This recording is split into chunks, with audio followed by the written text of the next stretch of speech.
I'm Bernard Rose. This is Trailers from Hell.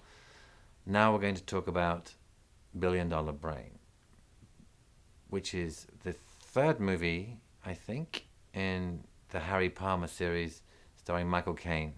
Harry Palmer was kind of a not exactly cut price James Bond, because Harry Saltzman, who was the producer of the Harry Palmer series, was one of the producers of James Bond, and I think the films were pretty decently budgeted. But it was just a slightly different tone. He wasn't smooth like James Bond. He was Michael Caine, and he had that slightly nerdy feel about him. He was, as opposed to the unapproachable slickness of Sean Connery. Still, these were Cold War fantasy films, very, very much 1960s artifacts. This film is actually the second feature film directed by Ken Russell, and he's kind of on this film basically by mistake. As far as I know, he had a relationship with Harry Saltzman. Ken Russell did, because he wanted Saltzman to produce his biopic of Tchaikovsky, The Music Lovers.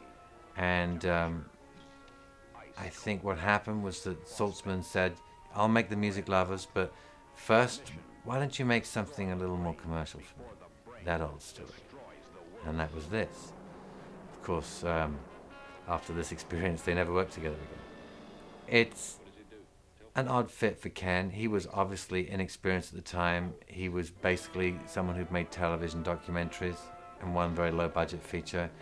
So he was probably strapped to the front of the train, which is an unpleasant experience that a young, inexperienced director has on a big budget film with a powerful producer. You get all the blame and basically not allowed to make any of the decisions.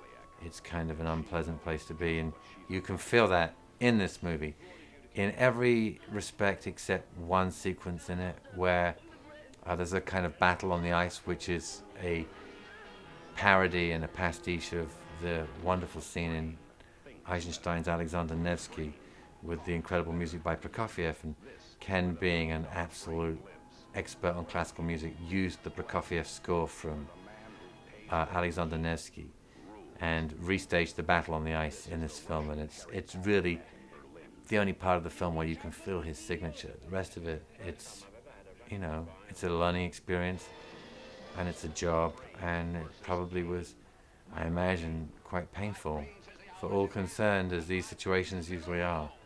Oddly though, it's not unentertaining, the movie, if you take it as a kind of piece of 1960s kitsch.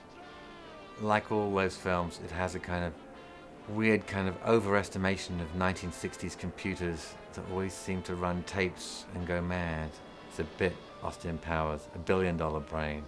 How about A Billion Terabyte Brain? Would sound like a better title, I think.